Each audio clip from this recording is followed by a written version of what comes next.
Welcome to PsyMood series, a podcast about mental health. We will touch on popular topics and insights from professionals from PsyMood. Hi everyone, this is Sally, and this is PsyMood Podcast. And today we have Ranj back to talk about Mother's Day and the mother's wound. And it's more about as acknowledgement of the Mother's Day. So we're more talking about the Mother's Moon, and I think this is a great topic. Raj, can you please introduce yourself for the people who don't know you, and let's talk about this. Hi, Sally, and thank you once again for having me on. My name is Ranj Heer.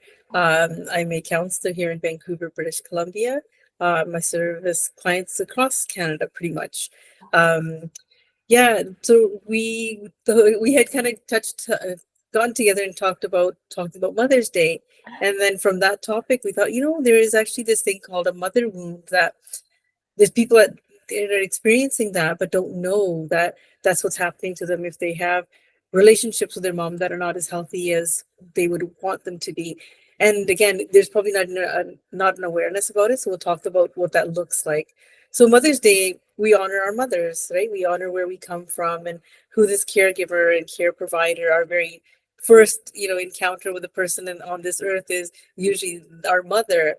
Even in the womb, we're connected and we're you know having this conscious relationship with our moms. So I think it's beautiful that we honor them. I think honoring your mother obviously more than one day a year is a nice thing. But that doesn't happen for everybody. So I think this is a really important topic, and I don't want it to be negative. I would love to share it from an optimistic point of view to really understand if we're in that place of a mother wound, how do we work through that? Is it possible to have a relationship, healthy relationship and happy relationship with our moms? Sometimes it's not, and that's okay too. And then that we can kind of talk about what you can do for yourself when that happens. And yeah, so let's get started, I guess. Yeah, and I love it. And because I have heard the terminology mother's wound before, but like in your definitions, what is it? So a mother wound, I've got my little notes here too, so I can really give psychoeducation behind it. It's it's unprocessed trauma for a mom. So say as a mother, I've grown up in a home where I didn't get emotional love or mental or physical love from my mother, like even just hugs or being acknowledged emotionally. My emotions weren't acknowledged. It's passed down from a mother who probably didn't experience that herself, right? So she's probably been neglected in her own family, and then she carries this routine on with her own children. But it's also so there's a lack of awareness that having your own children, and she's just operating from what she knows as how she was treated. So this when we say this, a lot of people get angry and say, well, that's not my problem that she had these problems. We'll say, no, no, no, it's for us to have compassion, to understand that it originated somewhere. And it's just not just the mother, it could be the grandmother, it could be a cycle. So then we get into something completely different. It's another topic another day, which is intergenerational trauma.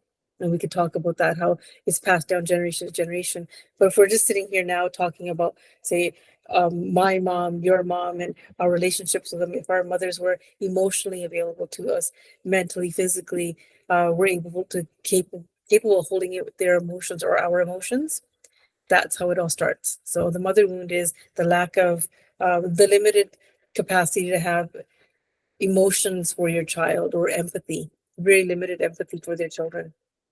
You Yeah. know, what came into my mind when you were talking about that is like it, it's it's interesting because a lot of Asian culture, Mhm. um, they're just born and raised that way as a parent, and like you said, it's kind of like transgenerational, but it is something that like it's not very Western to to act Mhm. emotionally and like very like huggy and like very like Mhm. emotionally there to present for your child when they do something amazing or not, or when they're Yeah. feeling Mhm. sad. So I thought that was kind of funny, that funny, but I thought that was kind of interesting as culturally that could be something that it's the reason why some people might feel that way. I guess I'm trying to Yeah, guess. yeah, and you're absolutely right. So culturally, in a lot of Eastern cultures, mothers tend to not show as much emotion. They're trying, and I don't know, it's almost like a form of survival. But it wasn't always that way. So this is where we then intergenerational traumas actually come to play. When did that empathy stop? Because we know from other podcasts that we've done that if we don't have compassion for ourselves, it's very hard to have empathy and compassion for others. Okay, that's number one. So mothers say that even our from our Eastern cultures, where the mothers were more about, like, um, how do I say it? Like wanting our children to learn how to do things, so be more operative in how you conduct yourself in your life, being able to make sure you can cook, clean, take care of yourself, take care of your family going forward, but with not necessarily with the emotions put in. And empathy, all empathy is, which does get missed in a lot of Eastern cultures, is that your child, is hurt or something, and instead of saying, "Oh my goodness, like, are you okay?" They say, "You know what? You're fine. Get up, get going. You know, wipe yourself up. You're fine. Let's get going." So then that's almost like, again, generationally, that's happened to create the strength in the child, the resilience, because you didn't have time to, like, deal with emotions in that moment. But that's what actually causes the mother wound in the long run. And then it becomes generationally like that, and it continues passing down, passing down, passing down until we pause and realize that, oh, hold on a second, this child is actually having emotions right now. Maybe I should tend to them and just say, hey, are you okay? And then they say, no, that really hurt. Oh, yeah, it looked like it really hurt, right? Let's get you up and cleaned up. That acknowledgement, that small acknowledgement, it erases any feel of neglect in that moment.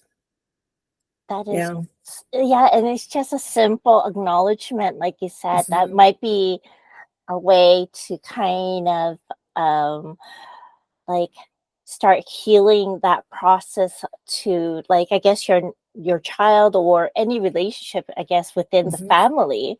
Like, Mhm. so like what when I heard this word, mother's wound, I thought it was more about like the mother, but it sounds like it's more like the relationship to a mother figure. Yeah, so it's a mother wound. So the wound is talking about a relationship with a mother. So like just sharing from like lot, I hear so many stories, and it could be something as complex as like losing your mother at a young age, or losing your mother even as an adult. And then when you go back to revisit thoughts of your mother, there might be some animosity, some hurt, because you never felt that connected to your mother emotionally, you didn't have that closeness, then that healing becomes that much more challenging, because then there's a lot of regret. Oh, I wish I had said this to her. I wish I was able to tell her this is what I was feeling. So the mother wound, it shows up in so many different ways.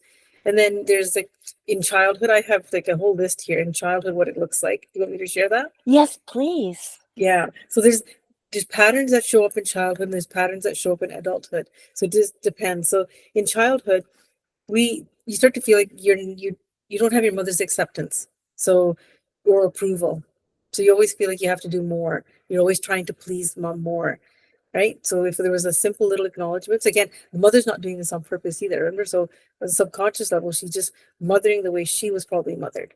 And then there's like feelings of emotional absence. So again, we just talked about, especially Eastern cultures, that mom doesn't show a lot of warmth towards the children. It's just more of the caretaker. I'm going to take care of you, feed you, make sure that all the things are done. But when it comes to that emotional piece, maybe she didn't get it herself, so she doesn't know how to pass that forward. And feel, oh, this is a big one, feeling like you had to protect and care for your mother. Okay. So then a lot of children, when their mother is not showing empathy, end up being the ones that feel like they have to keep keeping their mother's feelings. They're trying to reach her feelings, keep their mother's feelings okay. Make sure my mom's always okay. Um, And then there's like, oh, sorry, where did I go here? Feeling like uh, your mother did not respect your emotions, and that's like neglecting them and saying that, oh, you're okay, you're fine, when you weren't fine.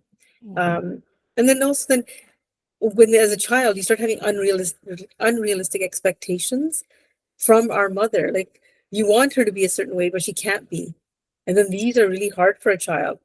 So this lack of affection, such as we were talking about kisses and hugs. So Eastern moms don't necessarily hug and kiss their children a lot. Some do, some don't. But again, it depends on what their life was like growing up too. So they're just kind of repeating a cycle, right? So then we go into adulthood. So now we're adults. So what the mother wound leaves us with is a lack of sense of self. Okay. So we don't feel secure in ourselves. So lack of confidence, not knowing how to set healthy boundaries because your boundaries are kind of skewed now. You don't know what's right and what's wrong. So sometimes you let people step all over you, become a people pleaser because remember at childhood you were trying to please the mother to have her help her with her emotions, then becoming maybe overly rigid or dominating, like becoming more domineering in your own relationships because you're looking to try to keep everything structured and so it feels safe. People pleasing behaviors, and that goes to the not being able to set healthy boundaries. And then also with yourself, lack of emotional awareness. So then not be able to assess other people's emotions, even having a conversation, not noticing really feeling how the other person's feeling, it becomes lost to us. And then mental health conditions are this is huge, is the depression, eating disorders, and addiction issues. And this is like for in adulthood how a mother wound represents itself. Yeah. Wow, that is so like yeah, I would have thought like once you grow up, like you will probably uh, deal with it better, like because it's just like Mhm. you're an adult, you kind of go through life learning and different, but it's Mhm. it's amazing to how like those little nuances still carry out throughout the adulthood. And it Mhm. was what was interesting to me when you were talking about the childhood feeling of the mother's wound. It's like I remember when I was little, like as my mom being a newcomer and an immigrant to Canada, Mhm. a lot of things were very scary for her. So it was just like Yes. I had to be it's not like it's similar, but not really. But like I had to be the kind of like the adult or the person to advocate Yes. her emotions and her things. That I thought that was kind of like interesting that when you brought that up, that just shot in my head because I was just like as a newcomer, like anyone who migrates to a different country, you know, as a child, like that could be like a communication gap that they're feeling towards a mom because the mom was probably overwhelmed with like just trying to do their bare minimal things Yes. to for life, and then maybe that detachment might like have like that kind of feeling to the child, which Mhm. was not meant to be, but that's Yeah. what And that's what came in my head. Yeah. yeah, and you know what? You're absolutely right. Actually, a lot of immigrant children experience that, or children of immigrants. So, if you're firstborn Canadian, still, you're trying to help your parents assimilate, as well as trying to understand your roots, but also assimilate to something that's completely different. And you're trying to, so you're almost like the parent, like you're of an immigrant parent who's trying to parent you, but then you're also then trying to like parent back, which is really interesting. And it is, but it does, and it can cause that mother wound. It can, because then there's like, you're so busy going back and forth with parenting each other that where was the time for you as a child? So there's also then we can go into attachment theories as well. So again, if we know that from the earliest attachment styles, if your mother was showing that they were available to you, you'll have a secure attachment. You felt it. You felt that she was always there without the extra difficulties that immigrant like parents would have had with their children, because they couldn't, they was by so difficult because they're trying to have jobs here, then they're trying to learn the language, they're trying to make it so that they're safe enough for their children to be out in the world here, a world that's foreign to them, right? So then we might have some of the other attachment styles that show up, or like the avoid attachment style, anxious. and anxious attachment styles. So those are what a lot of children who have the mother wound experience. So those actually play out more as you get older and then you're into your own relationships and they start showing up, and you'll notice it that um, you're avoidant in going into relationships. You might fear because you're not sure that because your primary caregiver who loves you unconditionally and you don't experience it that way.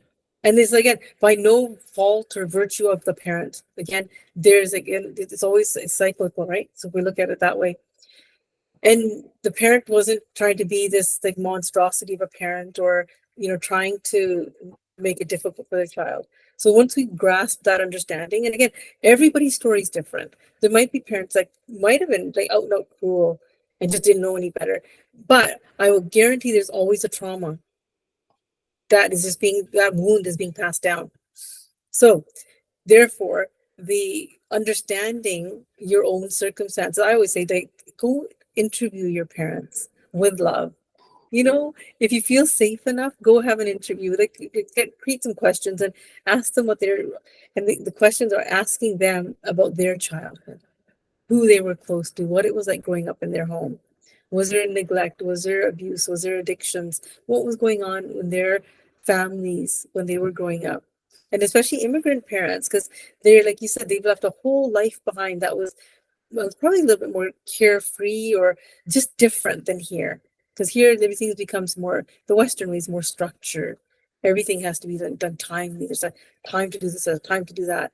There's like everything is, so we come up to this militant ship from maybe where the east where okay, the sun's going down, it's becoming evening, now the family's going to sit together and do this, but you're not looking at the clock and say, okay, now it's like 7 p.m, we have to do this, or at 5 p.m we should be sitting down to have it wasn't like that. It was so much more relaxed.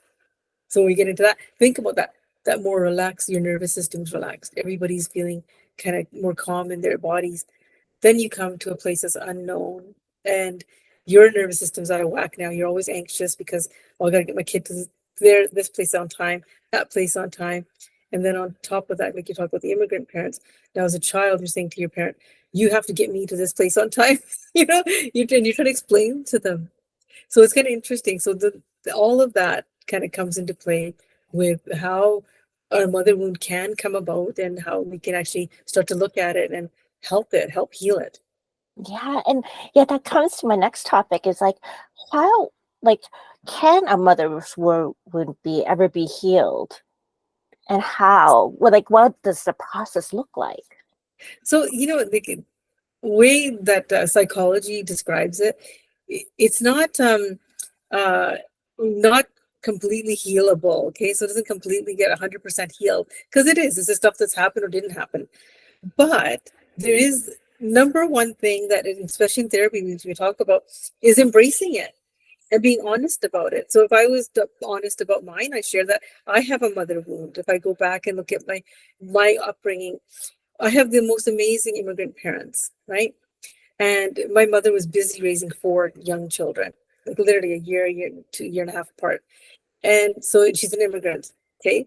So imagine, so the immigrant mother who's trying to raise all these 4 children, all under the age of 5, right? And then she's trying to do the best she can. She's trying to manage everybody's emotions and herself because she's a young mom and she's new to the country. So she's dysregulated. So now she's trying to raise these children. So there wasn't a lot of, like you talked about, the Eastern cultures, the emotional coddling or saying that, oh, like, no, come here, let me hold you, and this kind of stuff. That happened, but not as often as maybe we needed it to. So what I had to do myself was embrace that and understand my own feelings around that. And my mom is elderly, obviously in her 70s, right? So I'm not going to go sit there and say to her, hey, mom, you didn't do this for me, you didn't do that for me. And that doesn't make any sense. And why am I going to go hurt my mom at this age? I'm in my 50s. It's my responsibility now to kind of make peace with that. And I know that my mom loved me, and loves me still. It's just that in that moment as a child and the need, it probably didn't show up that way, which is fine. So healing that wound is first of all acknowledging and embracing that that's my truth, right? That was my truth. And then with that comes along, okay, so I go back and I did an early life, like childhood assessment. And then from there, I actually did something called Gestalt therapy, which I offer a lot of my clients. And it's like we, I wrote a letter to my mom, starting from the earliest age I can remember of what I felt I would say is neglect for me. And my mom never ever had to experience the letter. I was able to write in this letter my emotions, my feelings, the sadness, the grief, the loss, the anger in the teenage years as I went through each stage and phase. And then I read it out loud to 30 of my peers. I cried, and when I cried, I apologized, and my peers reminded me that they had space for my tears, that it was okay. And that was like the first time of self-compassion really came into me to say, hey, you know what? It's okay. I don't need to apologize for my tears. These are real. This is real. And by the end of it all, I was like liberated. I felt like I'd dropped a trunk load of weight to the side. And and then I cried for a few days afterwards too, just the healing. And a week later, Sally, I went to visit my mom. And my daughter said, are you sure you're ready to go see grandma? And I said, yeah, I'm ready. So I went to see my mom. And I remember when went there and I saw my mom, I felt nothing but love, absolute pure love for her. I held her. I hold everybody like in my life like for 20 seconds, right? So I held her for more than 20 seconds. So at that point, I noticed that she kind of like went to pull away. I held her tighter. She started to cry. And then she said to me, she noticed something different about me. I said, oh, I go, okay, oh, that's really lovely. And we sat, we had a good time. We had the tea with her. And then eventually we left. And on the way home, my daughter said to me, Mom, that was so beautiful. That was so moving. She noticed something different about you. So she was different. It was so amazing. And I think for her, even though she's older, she probably knows that she could have done things differently because she's seen me parent my children differently. And my relationship with my children was different than what mine has been with her. So so that what I ended up that work that we do was reparenting my own inner child. Okay. So if my wound was like a 4-year-old or 5-year-old, so whenever little 5-year-old Ranch shows up and is upset about something, at my age, at 54, I step in and say, hey, little Ranch, I got this.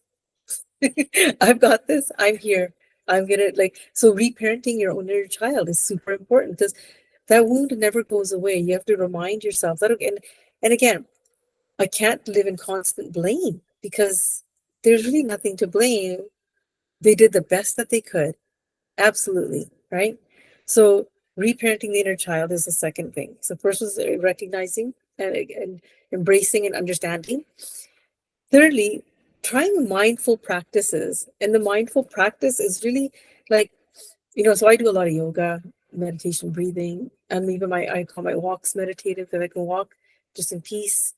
And then get rid of things that don't matter to me anymore. And the things that matter, I may file them where they need to go, categorize them, in my head. But it's like a sense of peace as well. So that is trying a mindful practice.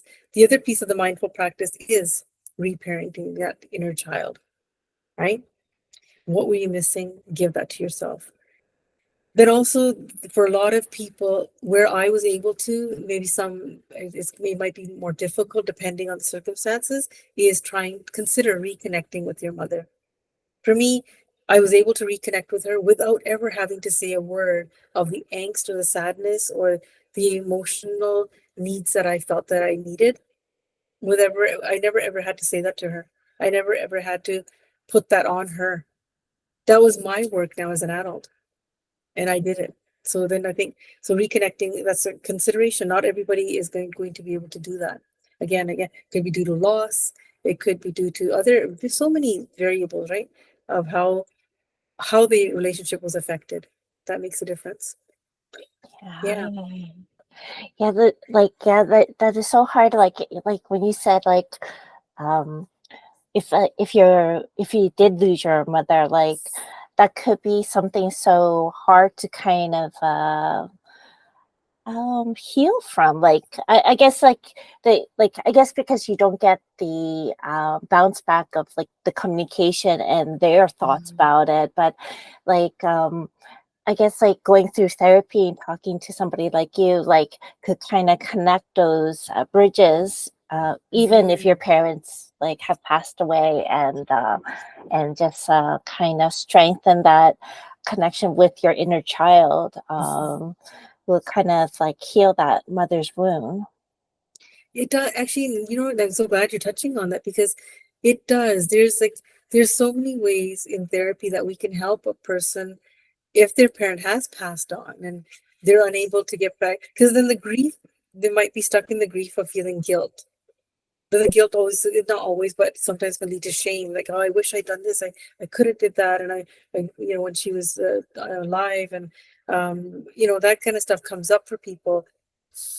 But I would say is that you can still, you may not be able to physically connect with your parent anymore, but the emotions are all there. And I always, like, for me, it's like, about journal it out, write a letter. And that letter, excuse me, doesn't have to go directly to your parent anymore. It's something that I highly recommend is that once you've written all of it out, speak it out. Speak your truth. And really come from that authentic place, speak your truth to somebody, a loved one, your siblings. Share the stories. Share the stories. Because even though you're all in the same home, being parented by the same parents, each one of you has a different parent because they parent you according to who you are. And even though Southeast Asian parents will try to parent all the kids, like herd them together and just parent all of that as one, they still have to parent differently because even though they're doing that, each child is still showing up differently, right? Some are more probably a little bit more like eager to just do as a parent say, but then there's be the ones that are like myself, who's a bit more defiant and always questioned and was always very curious, right? So there's different dynamics of children, and so sharing with your siblings is also super healthy as long as if you have healthy relationships. If you don't, then that's also some work that you can kind of work on. Yeah. Wow. It Yeah. like yeah, like also like there's also like people who have family mothers that are not in the same country, like you might have been migrated here or moved here for your work. Yeah. So there's that kind of that that kind of relationship that might be hard to reconnect because they're just not around. Mm-hmm. And then I was like thinking um like it was interesting when you were mentioning how like an adult person like may showcase like a mother's wound in the future as an adult. Like I'm like thinking like this kind of relationship, could it be reflected to like people in the workplace? Like is it like the workplace between you and your boss or you and a colleague, or like would that kind of show up that way too? Yes. Oh, absolutely. So in adulthood, like it can show up in various forms. So say in the workplace, it could be if you don't, like, so remember the mother wound leaves us with a lack of sense of self, meaning our self-worth might not be as great as it is if you have a mother that totally pours love into you all the time, okay, or a lot of the time when she's able to, and she really makes you feel that you're capable of anything, so that you have that strong belief about yourself because your mother believed in you.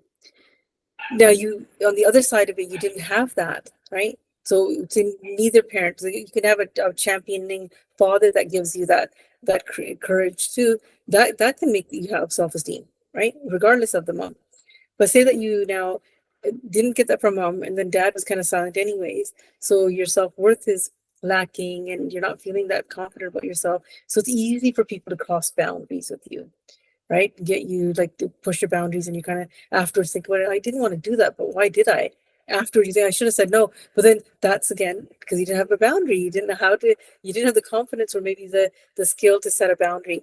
So yes, it can show up in relationships, even with friends. Like somebody might say something in a certain way that reminds you of the way that your mother was, right? And then it might make you upset. It might make you angry, but then you in that moment don't realize why you're angry. But I say stop, pause, and kind of, and we should do this like anyways, right? To emotionally regulate is like, oh, that what that person just said that really kind of made me feel something. I'm not sure what it is, but I kind of feel anxious or I feel angry. Go and assess that. Go sit with it and figure out where that's coming from. And it probably goes right down to that early childhood wound of, not being seen and heard. And then that's what we're all here for, is connection and to be seen and heard, right? And it starts with our mothers. Yeah. That's so interesting. Like, yeah, like I wouldn't have like thought of that when like once you brought it up, I was just like, oh, this is such an interesting topic because like, we always talk about oh, we thought about it because of Mother's Day, of course, and the Yeah. word mothers in it. But Yeah. no, like I was like thinking that this is such an important topic because like as a mother, like we are both mothers now, Yeah. and and like I was like thinking like how as a mother, like how can I like let my child grow up and then not feel this big mother's wound and everything like that. So like I was like thinking like uh things like that like would be very trying to talk about like as a mom uh how how we can lessen that wound.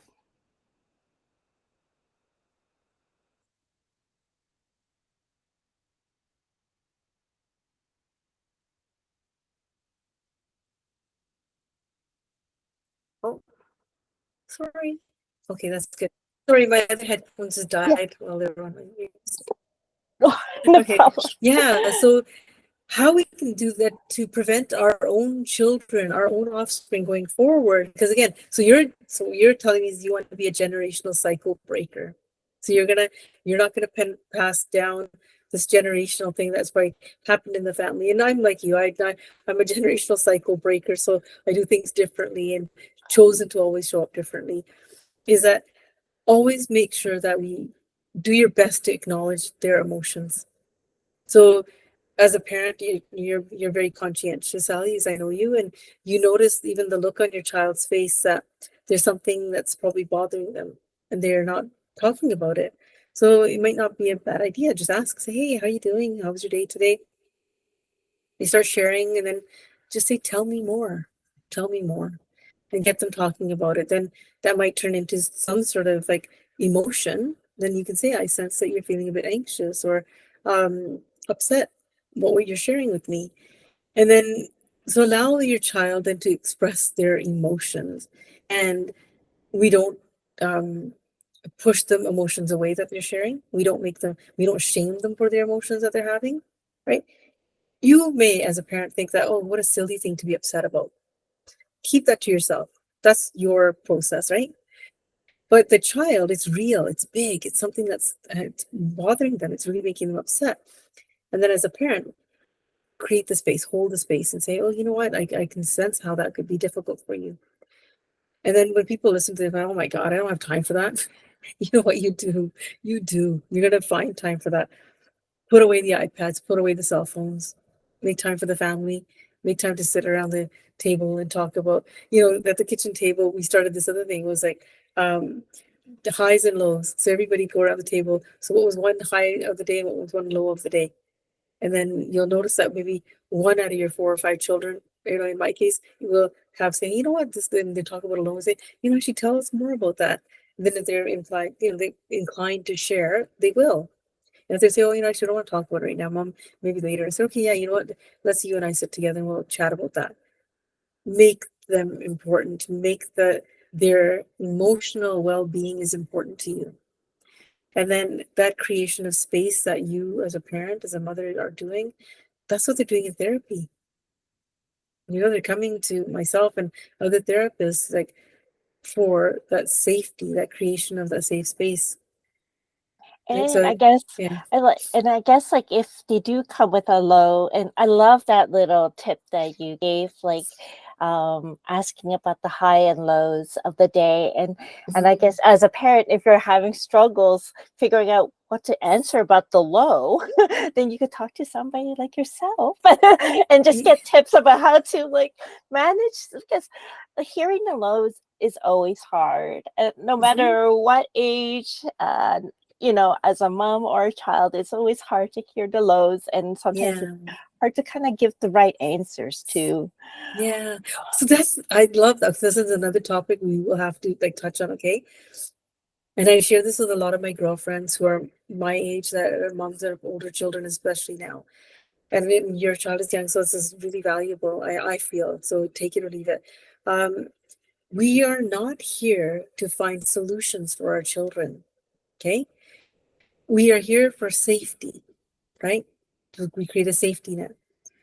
My children, your children, they're here to experience their life. Safety is number one for us as mothers. Solution is, we want our children to figure out solutions. So ask them. So they share a low. Give me a low. I don't care anything. Just give me a low and we'll try to work it out. So they talk about something that happened that was not the greatest, case scenario for them. So then right away, like our job as a family, we're sitting on a table and mom, and I'd say, as a mom, I would say, that sounds like it was like really difficult. And then I can acknowledge either their strength and how they dealt with it, or if they're still dealing with it, say, I'm here if you need me, if you want to talk about it, we can, sit together, and then I help them come up with their own solutions. That's empowering them. It's also making them feel really seen and heard and very, very valuable. So if I start to jump in with solutions, which I have, I'm not going to lie, in the past when my children were younger, I was guilty a lot of it, trying to find solutions for them. But as they've gotten older, they reminded me, and I've become so much better at allowing them their own solutions. So I always say, did you want me to give you my thoughts on that, on what you could do with that, or do you want me to just listen? And as young adults, they say, Mom, no, no, just listen, right? And with the younger one, like I have a stepchild, and with her, it's a little bit different. So I say to her, like, would you like me to kind of help you with that? Like, come up with an idea. And then she'll say, yeah, yeah, yeah. And I say, okay, have you tried this? Have you tried that? So again, at a 10-year-old, it's different than a 22-year-old. You approach it a little bit differently. But it's just a matter of creating that such a safe space of making them feel, because again, remember, it came to the self-worth piece too. So if I'm helping them, I'm listening to the hard stuff with them, sharing in their pain, their grief. Again, to you and me, who might have been through whatever they're talking about 10 million times and dealt with it, we have our answers, our solution. But for them, it's a first time thing. It's really difficult. They're struggling. Doesn't mean we have to jump in with an answer for them. We can jump in to help them hold the space, to help them figure it out. Okay. That I think I found that it works. So all of my girlfriends that have switched from the solution finding mom to the mom that is a listener and says, well, tell me more. So how do you think you can go about, like, like, come up with some ideas? And they said, oh my God, world of difference. Their children started showing up more, like mine. They just started show up more. They want, okay, mom's got all this wisdom. I need to go sit with her. She doesn't tell me what to do, but we can sit together and kind of come up with stuff. The safety it's created, their whatever they're going through isn't like going to be poo-pooed away or made to be like, like, so it's a small thing, what are you worried about? Because again, in our generation, we wouldn't go, that's not a big deal, get over yourself. Get on with it, which is like, wasn't a bad thing because we became resilient out of it. But again, you know what I mean? Difference, it was such a different way of being. So, but then again, we had to backtrack and learn self-compassion, that I don't always have to be like a soldier. So it's interesting how life works that way. Yeah, and I love that. I love what you ended with. It is so positive, and everybody, if you are struggling with anything about family, it could be about the mother's wound or anything, please contact Raj. She is amazing, as you could hear. And thank you again for Oh, joining thank you us. so much. I really appreciate you. And Yeah, it's always happy, a I pleasure. know Mother's Day already passed, but I hope you had a wonderful one. Okay. And everybody out there, I hope you also had a lovely Mother's Day or Motherless Day or uh, um, puppy Mother Day, pet mother for pet Mother Day. Yeah, So, prefer babies. yes. Yes, and I hope you come back again soon to listen to more of us. Yeah, yeah. Thank you, everybody that's listening, and thank you so much, Sally. You always do a great job. I really appreciate our banter. I think it's like it's fun, and there's such great joy in sharing psychoeducation. You know, like so that it makes us all happier and better people in the world, right? This is what the ideal world would be is being able to share and uplift and help each other so that we can do more and be more for each other. Yes, I agree. And thank you for that. And that was so kind. Thank you. Thank you, hon. Okay, well, see you again soon. Okay, bye. Okay, bye. PsyMood is an online mental health platform that connects you with mental health specialists who speaks your language and understand your culture. You can find us at our website at psymood.com and on our social media channels on Instagram, X, Facebook, TikTok, LinkedIn at PsyMood. Don't forget to follow, like, and share, and comment. Thank you for existing.